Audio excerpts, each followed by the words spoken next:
नमस्कार दोस्तों, आज हम लोग पढ़ने वाले हैं विभाजन सूत्र।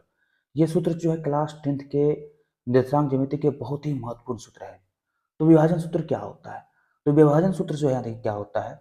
मान लीजिए कि दो बिंदु है, एक का नाम है ए और दूसरा का नाम है बी, और मान लेते हैं कि ए का निर्देशांक जो है x1, y1 है और बी का निर्देशांक जो है x2, y2 है। अब चलिए इसके बाद क्या करते हैं कि एक रेखाखंड के द्वारा जो है इस ए और बी को जो है मिला देते हैं। मान लीजिए कि ये जो है एक रेखाखंड है जो इस ए और बी को जो है मिला दिया है। अब देखिए इस रेखाखंड पे जो है कोई बिंदु होगा जो इस रेखाखंड को जो है किसी अनुपात में जो है बांट देगा, या तो आंतरिक रूप से या फिर बाह्य रूप से। अब यहाँ पर मान लेते हैं कि ये पी जो है इस रेखाखंड को जो है आंतरिक रूप से विभाजन करता है, और साथ ही जो है एक और फिगर बनाते हैं इस तरह का। यहाँ पर मान लेते हैं ए और यहाँ पर बी और यहाँ पर जो है पी। अब ये P जो है इस रेखाखंड को जो है बाह्य रूप से जो है विभाजित कर रहा है। अब यहाँ पर जो है मान लेते हैं ये P जो है जिसको मानते हैं x, y, ये जो है इस रेखाखंड को जो है m/n के अनुपात में जो है आंतरिक रूप से जो है विभाजित करता है। तो इस केस में जो फॉर्मूला होगा वो होगा, यहाँ देखिए x, y बराबर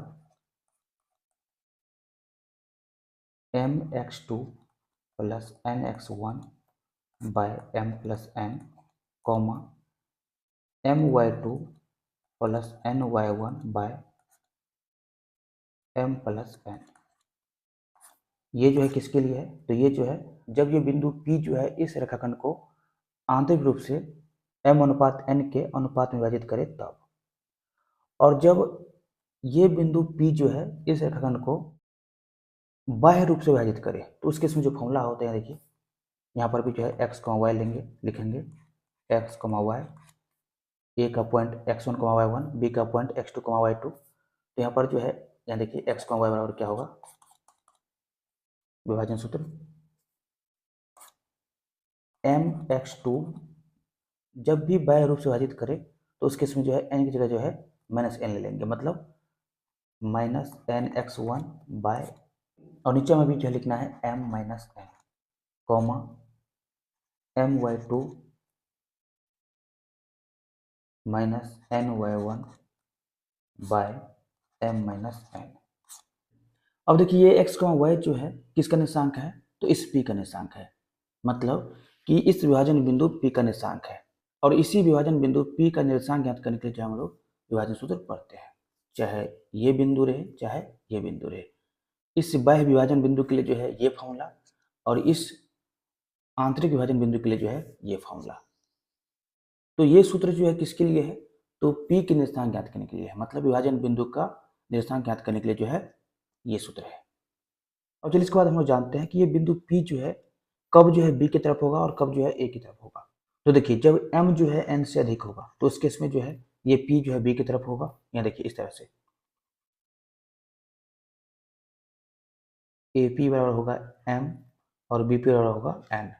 तो जब भी M जो है N से अधिक रहे तो ये P जो है B की तरफ होगा, और जब भी जो है M जो है N से कम रहे तो उस केस में जो है ये P जो है किधर रहेगा? तो A की तरफ होगा। यहाँ पर A लिखते हैं और यहाँ पर जो है B, और P जो है किधर होगा? तो A की तरफ होगा। ये जो है क्या होगा? तो M होगा, और यहाँ से लेकर यहाँ तक क्या होगा? तो M होगा। तो आप ध्यान रखिएगा कि जब भी जो है N जो है M से कम रहे तो उस केस में जो है ये बिंदु P किधर होगा? तो A की तरफ, और जब भी जो है ये M जो है N से अधिक रहे तो उस केस में जो है ये P किधर होगा? तो B की तरफ होगा। तो ये फॉर्मूला किसके लिए है? तो ये फॉर्मूला है जब किसी रेखाखंड को जो है कोई बिंदु आंतरिक रूप से विभाजन करे उसके लिए है, और वो अनुपात जो है इस तरह से लिखा रहेगा m/n, इस तरह से लिखा रहेगा आंतरिक रूप से विभाजन के लिए, और बाह्य रूप से विभाजन के लिए भी जो है ऐसे ही लिखा रहेगा m/n।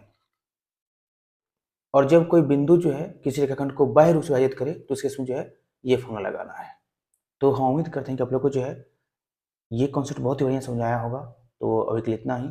इस वीडियो को जो है ज़्यादा से ज़्यादा शेयर कीजिए, और अभी तक चैनल को सब्सक्राइब नहीं किए हैं तो सब्सक्राइब कर लीजिए।